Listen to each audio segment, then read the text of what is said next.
შობის დღესასწაულთან დაკავშირებით საზეიმო წირვა ლოცვა აღევლინა ალავერდის მამათა მონასტერში. საზეიმო ლიტურგია ეპარქიის წინამძღვარმა მიტროპოლიტმა აბა ალავერდელმა დავითმა აღავლინა. მეუფე დავითმა ტაძარში შეკრებილებს ქრისტეშობის დღესასწაული მიულოცა და დღევანდელი დღის მნიშვნელობაზე ისაუბრა.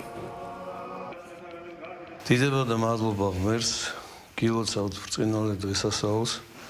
დღეს მაცხოვარი იშვა და პირველად ეუწყა ეს სასიხარულო ამბავი წემსებს და რატომ?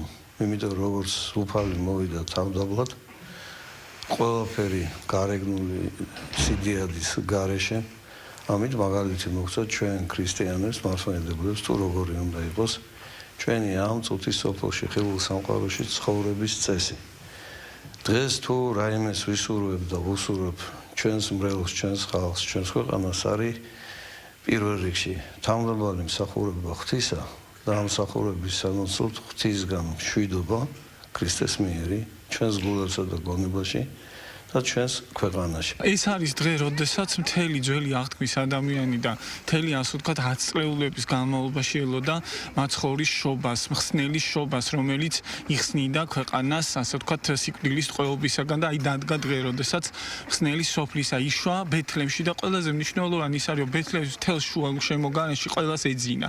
და რატო არის ეს ძალიან მნიშვნელოვანი დეტალი ჩვენთვის ყურადსაღები, იმიტომ რომ ჩვენ უნდა ვიფხიზლოთ სულიერად, რომ შევხვდეთ ამ უდიდეს დღესასწაულს. ეს ჩვენთვის ძალიან მნიშვნელოვანია და ვფიქრობ საქართველოში ყველა ქრისტიანისთვის ძალიან მნიშვნელოვანია ეს დღე და მინდა სრულიად საქართველოს მიულოცო და პირველ რიგში ჩვენ კათოლიკოს პატრიარქ ილია მეორეს და დიდი ხანს გვყავდეს ჯანმრთელი ბედნიერი გახარებული და ჩვენს გვერდით ჩვენი ქართველი ერის გვერდით იყოს გილოცავთ ყველას ქრისტეშობას.